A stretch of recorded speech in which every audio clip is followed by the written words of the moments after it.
Lembrando que a gente está numa série de exposições na carta de Paulo aos Filipenses. E hoje a gente vai cobrir o capítulo 2, dos versículos 1 até o versículo de número 11. Até aqui a gente já viu bastante coisa.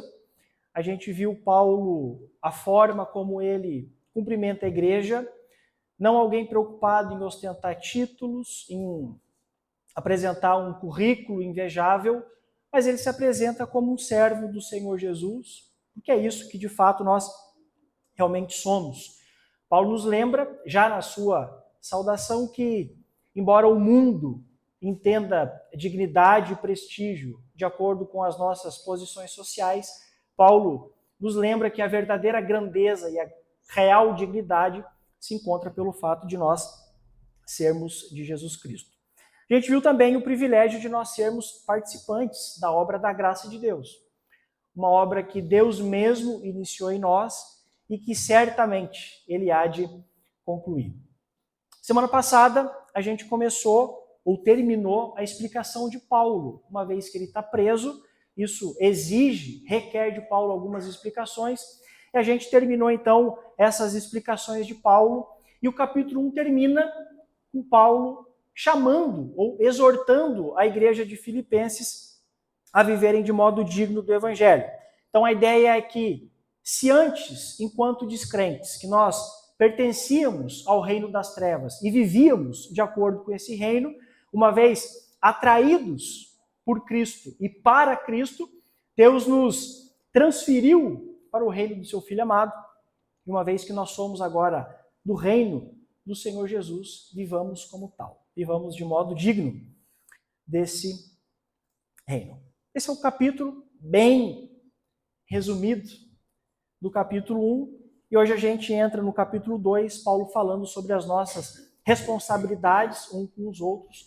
E depois um hino que fala sobre a humilhação e a exaltação de Jesus. Vamos ler o texto, Filipenses capítulo 2, os versículos 1 até o 11. Ouçamos com fé que diz assim: Se por estarmos em Cristo, nós temos alguma motivação, alguma exortação de amor, alguma comunhão no Espírito, alguma profunda afeição e compaixão, completem a minha alegria tendo o mesmo modo de pensar, o mesmo amor, um só Espírito e uma só atitude. Nada façam por ambição egoísta ou por vaidade, mas humildemente considerem os outros superiores a si mesmos. Cada um cuide não somente dos seus interesses, mas também dos interesses dos outros. Seja a atitude de vocês a mesma de Cristo Jesus, que, embora sendo Deus, não considerou que o ser igual a Deus era algo a que devia pegar-se, mas esvaziou-se a si mesmo, vindo a ser servo, tornando-se semelhante aos homens, e sendo encontrado em forma humana, humilhou-se a si mesmo e foi obediente até a morte, e morte de cruz. Por isso Deus o exaltou à mais alta posição. Ele deu o nome que está acima de todo nome, para que ao nome de Jesus se dobre todo o joelho, no céu, na terra e debaixo da terra, e toda língua confesse que Jesus Cristo é o Senhor, para a glória de Deus Pai. Essa é a porção que a gente vai meditar, é um texto riquíssimo. Vamos orar. Pai, obrigado pelo privilégio que o Senhor nos dá de estarmos aqui mais uma vez para ouvir a Tua palavra. Ilumina, Senhor, a nossa mente, abre o nosso coração, para que possamos entender e que o Teu Espírito aplique nos nossos corações essas verdades. Tudo nós te damos graça em nome de Jesus. Amém. Amém.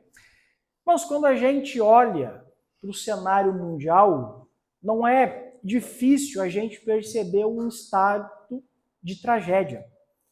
Mesmo depois de 2 grandes guerras, mesmo depois de 2 guerras mundiais, a gente ainda vê várias guerras pipocando aí pelo mundo, algumas delas com grande potencial de jogar as nações de novo a mais um conflito mundial. Quando nós olhamos para as nações em específico, a gente percebe também o mesmíssimo clima de tensão. Políticas para mau uso, divisões políticas enormes, onde Um lado defende dizendo que o outro lado é pior e no fim quem sofre é todo mundo. Nós vemos valores fundamentais da vida social como casamento e família postos em xeque. Isso faz com que toda a sociedade seja mergulhada nesse mar de incertezas. Diante dessa realidade que nós vivemos, surge uma pergunta. O que a igreja tem a dizer sobre isso? O que o evangelho tem a nos dizer sobre isso? A resposta Paulo dá aí no versículo 3, que diz: nada façam por ambição egoísta ou por vaidade. Outras traduções vão dizer por contenda ou vanglórias, que é a mesma coisa que orgulho. Paulo expõe aqui a raiz de todo esse problema. Paulo está dizendo que há algo no coração humano que é tão profundamente mal, que produz discórdia, que produz uma inquietação, que produz uma divisão, e que isso que mora dentro do coração humano, que é tão profundamente mal, não afeta só o mundo lá fora, mas afeta a igreja também. Vejamos a igreja de Filipos, que é uma igreja profundamente amada pelo apóstolo Paulo, é uma igreja elogiada pela sua generosidade, é uma igreja elogiada por ser missional. Filipos é uma igreja missionária, é uma igreja que possui várias características excelentes dentro dela. Mas havia também dentro dessa comunidade sinais de divisão. Talvez alguns membros exagerassem demais na fraqueza do outro, talvez minimizavam demais as qualidades do outro, talvez o próprio desejo, o próprio impulso de alcançar o de fora, alcançar o perdido, fazia com que essa cobrança fosse ríspida demais. A gente não sabe ao certo o que de fato estava acontecendo na igreja de Filipos, mas havia sinais de divisão. A igreja de Corinto, infelizmente, foi uma igreja que sofreu grandemente por causa disso. Havia membros ali que tinha dentro dela pregadores favoritos. E até aí, beleza. Mas não a ponto de causar divisão. Uns diziam, eu sou do time de Paulo, eu sou do time de Pedro, eu sou do time de Apolo. As igrejas na Galácia também sofreram com alguma coisa parecida. Uns queriam se judaizar e se separavam dos demais. Então, Paulo aponta que por detrás de tudo isso, o grande problema, a fonte de tudo isso, é o orgulho. E eu acho interessante a gente olhar o orgulho da perspectiva do homem que se coloca no lugar de Deus. Do homem que assume para si ser o próprio Deus, que usurpa do Deus verdadeiro essa posição. É o homem querendo ser o próprio Deus. É o homem querendo colocar o ego no controle, examinando tudo do ponto de vista do que eu mereço, do que eu preciso, dos meus direitos, daquilo que me compete, dos meus interesses, do meu bem-estar. E aí a gente imagina, em um mundo de tantos deuses assim, o resultado só poderia ser o conflito e o caos que a gente vê. Essa é a explicação que a gente tem para tantos males. Mas como superar isso? Será que basta só a gente pedir para as pessoas serem bonzinhas? Será que basta a gente simplesmente dizer para as pessoas esquecerem as suas diferenças e serem bondosas umas com as outras? Paulo entende que não, e ele vai nos mostrar duas condições que são essenciais para a gente minimizar isso. A primeira delas é que precisa haver uma lealdade comum. Precisa haver um interesse comum entre as partes. Está aí no versículo 2. Completem a minha alegria, tendo o mesmo modo de pensar, o mesmo amor, um só espírito e uma só atitude. Paulo está nos ensinando que a única forma, a única maneira de homens e mulheres conseguirem de fato se livrar desse espírito faccioso, dessa vanglória, é quando eles se unem em prol do mesmo interesse. E a gente viu isso em algum nível na enchente, por exemplo. Pessoas completamente diferentes, de níveis sociais completamente diferentes, de histórias completamente diferentes, mas que se uniram ali momentaneamente em prol do interesse de sobreviverem e lutarem pela reconstrução. Paulo, no entanto, ele aprofunda mais isso. Ele vai além dessa lealdade ou desse interesse circunstancial e momentâneo. Ele fala de uma lealdade e de um interesse que nasce de Deus. Paulo nos ensina que a única verdadeira esperança que o homem tem de haver paz entre o homem é quando há lealdade entre o homem e Deus.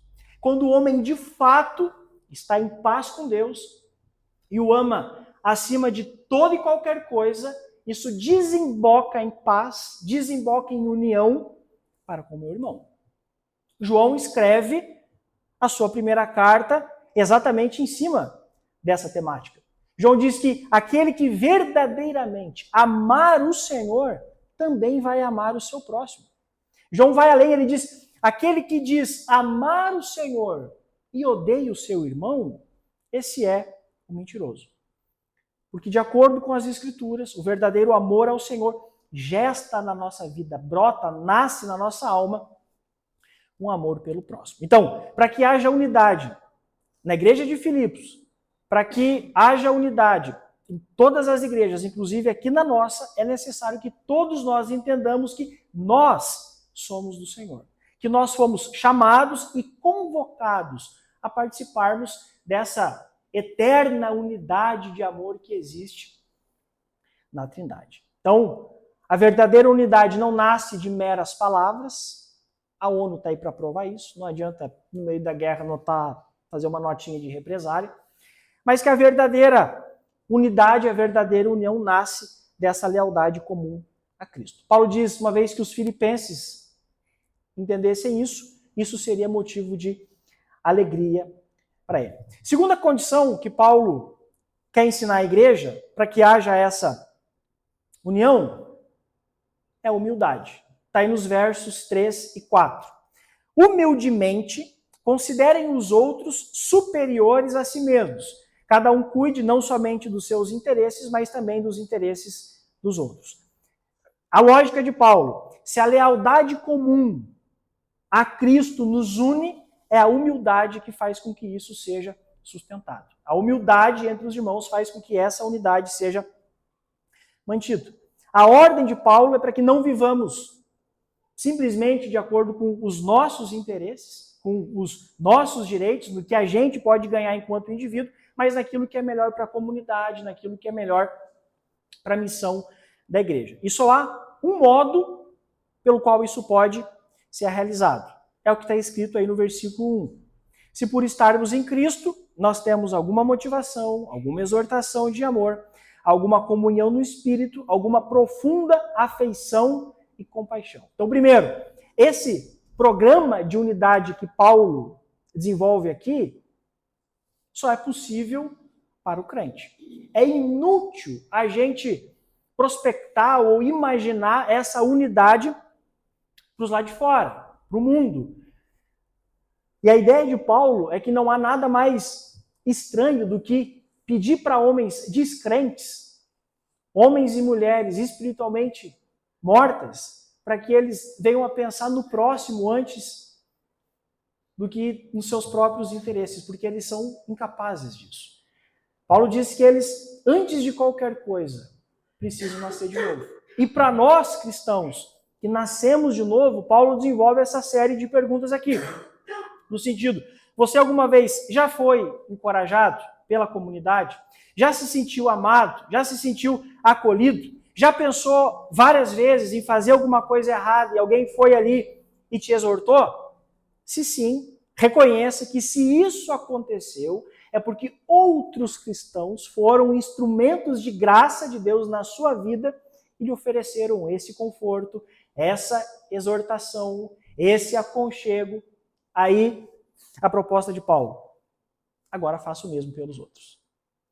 O ensinamento cristão é de que não há nada mais contraditório e mesquinho do que um crente que se recusa a servir os outros. Paulo nos ensina que não há nada mais ingrato à graça de Deus do que a gente viver aquela fé de braços cruzados, onde a gente não se envolve, a gente não está imbuído na missão, o culto parece que é um tédio.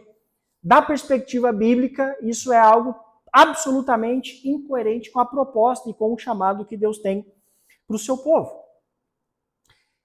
E Paulo também quer nos lembrar que todos nós aqui um dia estávamos mortos por causa dos nossos pecados, por causa dos nossos delitos, que antes nós também estávamos absolutamente incapazes de fazer o bem, de que nós estávamos destinados ao inferno, até que o Senhor agiu misericordiosamente nas nossas vidas e nos alcançou.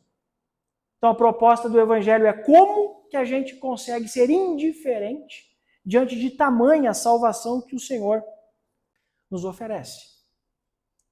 A aplicação para a nossa vida, irmãos, é que a gente venha dedicar um tempo para pensar nas pessoas próximas de nós. Talvez algumas pessoas próximas de vocês estejam perto de desistirem da vida. E Deus não vai mandar um anjo descer do céu até elas, mas é para a gente ir. É para você ir. É para você encorajá-la, é para você abraçá-la, é para você chamá-la para perto de Cristo. E Paulo reclama a nossa atenção para que sejamos uma igreja viva, onde Cristo se manifesta através de gente comum. E o que é tudo isso, senão a gente tomar a cruz de Cristo como princípio regulador da nossa vida? Porque é diante da cruz e somente diante dela que a gente percebe quem nós realmente somos. Pecadores, miseráveis, sem esperança alguma e que nada senão Jesus pode nos salvar. E é diante da cruz que nós de fato nos humilhamos até o pó. Onde ali a gente confessa que nós somos os piores dos pecadores. E o chamado para Paulo é: crentes, façam um autoesvaziamento. Um autoesvaziamento das suas vaidades. Façam um autoesvaziamento de tudo aquilo que pode prejudicar o teu relacionamento com Deus. E aí falar em autoesvaziamento, Paulo lembra de um hino. Ou era um hino já cantado pelos cristãos do primeiro século, ou um hino que ele mesmo escreveu. Por isso que em algumas traduções já vai estar essa parte em poesia, não mais em prosa. Então por que a gente deve fazer esse autoesvaziamento? Porque é isso que Cristo fez. E a gente vai ver então esse autoesvaziamento, Jesus se humilhando, dos versículos 6 até o 8, que diz assim: que embora sendo Deus, não considerou que o ser igual a Deus era algo a que devia apegar-se, mas esvaziou-se a si mesmo, vindo a ser servo, tornando-se semelhante aos homens, e sendo encontrado em forma humana, humilhou-se a si mesmo e foi obediente até a morte e morte de cruz. O que esse hino aqui está dizendo é que Jesus, ele deixou as mansões celestiais. Que Jesus, ele deixou a glória do céu. Que Jesus deixou a adoração incessante dos anjos. Que ele deixou esse lugar onde ele habitava nas alturas. Ele deixou esse lugar onde ele estava entronizado em majestade. Ele se esvaziou não da sua divindade, mas de todos esses privilégios que ele gozava enquanto Deus. E Jesus, ele se fez homem. Se sujeitou às mesmas limitações do nosso corpo, do tempo, do espaço, das dores. É fascinante que o Criador do universo se esvazia de tal modo que ele nasce como um bebê indefeso. Aquele que sustenta tudo e todos, simplesmente pela sua palavra, aprendeu a falar. Foi se desenvolvendo.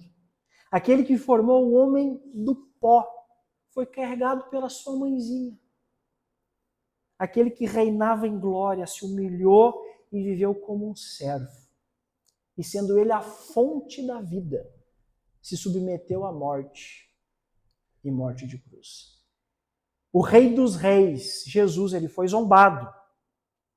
Quando vendaram nos seus olhos e começavam a esbofeteá-lo, a xingá-lo.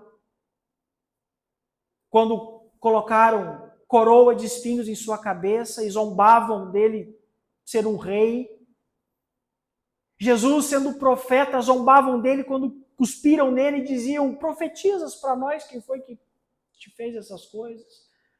Jesus sendo o sumo sacerdote, aquele que faz a expiação pelos pecados, é zombado por aquelas pessoas que diante dele, diante da cruz, começam a dizer: se tu és mesmo quem dizes ser, desce daí e te salva. Aquelas pessoas absolutamente, definitivamente não sabiam o que estavam pedindo. Porque se Cristo resolve descer daquela cruz, não havia expiação. Se Cristo resolve descer daquela cruz, não havia perdão dos nossos pecados. Ele tinha poder para aquilo. Mas pendurado no madeiro, ele se vê diante entre salvar a si mesmo ou salvar a humanidade. E entre salvar a si mesmo e salvar a humanidade, ele opta pela cruz. Ele opta por salvar pessoas como nós. Enquanto aquela cruz pendida, embaixo, Satanás e seus demônios, milênios e milênios de anos, em que Satanás cada vez mais odiando o Senhor. Do lado, pessoas que o escarneciam, que zombavam. De cima, ele via Deus, o Pai, o cobrindo com um manto de trevas, símbolo da maldição que caíra sobre Jesus na cruz, e por dentro dele rompia o amargo clamor: Deus meu, por que me desamparaste? Cristo suportou o inferno no Calvário. E que contraste quando a gente analisa o que acontece com Jesus na sua morte, com o que aconteceu com ele na sua vinda, quando Jesus veio ao mundo, na presença de magos, na presença de pastores tementes a Deus, e até de alguns devotos adoradores, e a sua morte na companhia de bandidos. Jesus morre na cruz, como viveu aqui na terra, entre pecadores. E por que de tudo isso? Porque ele não considerou a si mesmo. Porque Jesus não se preocupou com o seu próprio gozo da glória que ele partilhava com o Pai na eternidade. Ele suportou isso porque Jesus olhou para mim, porque Jesus olhou para você, porque ele atentou para aquilo que é dos outros.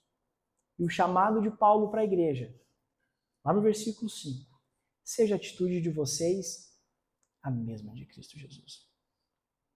Tem pessoas que convertem achando que a vida vai ficar fácil, agora é só vitória. Às vezes dificulta muito mais. A régua é altíssima. E Paulo agora, dos versículos 9 ao 11, o drama muda completamente. Ele vai falar sobre a exaltação de Jesus. Está lá no versículo 9. Por isso Deus o exaltou à mais alta posição e lhe deu um nome que está acima de todo nome.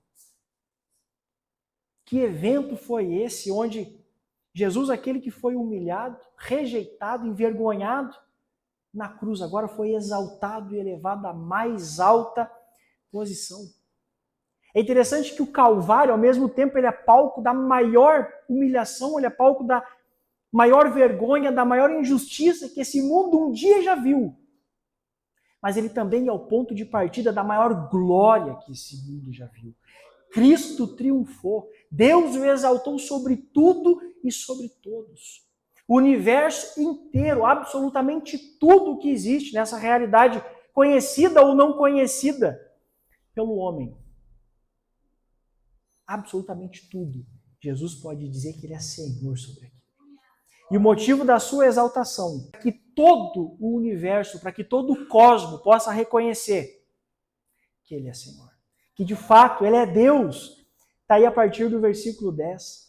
Para que ao nome de Jesus se dobre todo o joelho, no céu, na terra e debaixo da terra, e que toda língua confesse que Jesus Cristo é o Senhor, e para a glória de Deus Pai. Toda língua confesse. Jesus agora, nesse exato momento, ele ocupa o lugar onde toda língua deveria confessar, o lugar onde todo joelho deveria se dobrar e confessá-lo como Senhor. Mas isso não está acontecendo. E que coisa terrível é isso. Há homens que em sua loucura, em sua cegueira, se levantam e o desafiam arrogantemente, zombam de Jesus, dão risada, ridicularizam ele, se recusam a dobrar os seus joelhos, se recusam a confessá-lo com seus lábios e com a sua língua de que Cristo de fato é o Senhor. Mas as Escrituras nos lembram que um dia Jesus virá com as nuvens como Rei dos Reis e como Senhor dos Senhores. Que ele virá assistido pelas hostes celestiais, ele vai derrotar definitivamente todos os seus inimigos. E que nessa ocasião, todo o joelho há de se dobrar diante dele. Alguns farão isso com gozo. Alguns farão isso com júbilo e com alegria. Outros, entretanto, farão isso com um profundo pesar, com angústia, porque perceberam que aqueles que eles passaram a vida inteira rejeitando, quando Jesus voltar, eles vão ver que de fato Jesus é o Senhor do universo. Incrédulos e Satanás e todos os seus demônios, mesmo que de má vontade, dirão que Jesus é o Senhor. Eu quero encerrar uma palavra para você que já é crente. Que a vida cristã, ela de fato é um processo, em que Deus vai nos moldando, Deus vai trabalhando nas nossas vidas com muito amor, com muita paciência, mas Ele vai moldando o nosso caráter à semelhança do de Cristo. As provações chegam, as lutas acontecem, até as esperas longas que acontecem na nossa vida. Há um propósito no meio de tudo isso. É a obra redentora do Senhor sendo aplicada nas nossas vidas. Que cada detalhe é instrumento nas mãos de Deus para nos preparar para esse dia. O dia em que crentes verão a bela face do seu Senhor. O dia em que crentes dos quatro cantos da terra, desde o início, verão a bela face do seu Jesus. Esse Jesus que aqui nós já aprendemos a amá-lo, a obedecê-lo. Que dia maravilhoso. Que belo dia será esse entre Jesus e o seu povo. Mas eu quero encerrar com uma palavra para aquele que ainda não é crente, que talvez nos assiste ou vai nos assistir depois. Para você que não é crente, esse não será um bom dia. Também não será um dia de júbilo, mas será um dia terrível. Eu sei que vários descrentes vivem aqui sem a menor expectativa de um dia vê-lo. Vivem as suas vidas como se de fato Cristo não existisse e jamais querem um dia ver o que é Jesus. Mas esse um dia vai chegar.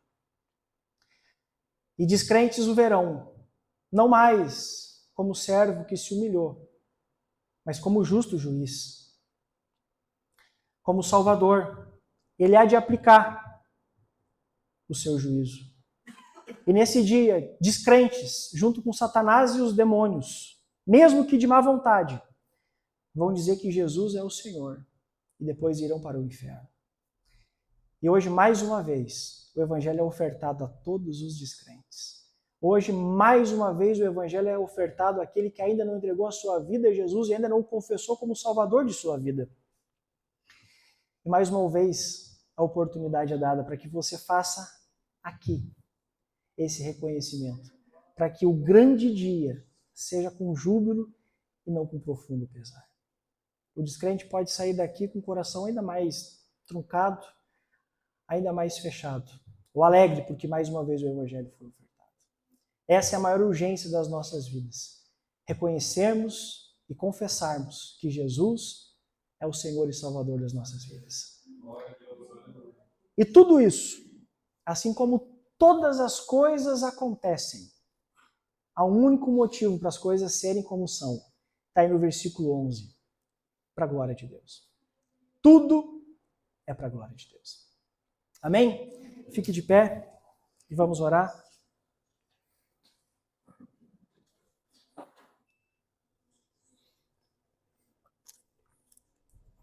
Senhor, obrigado pelo teu amor e pela tua bondade. Obrigado pelas tuas infinitas misericórdias que se renovam a cada manhã.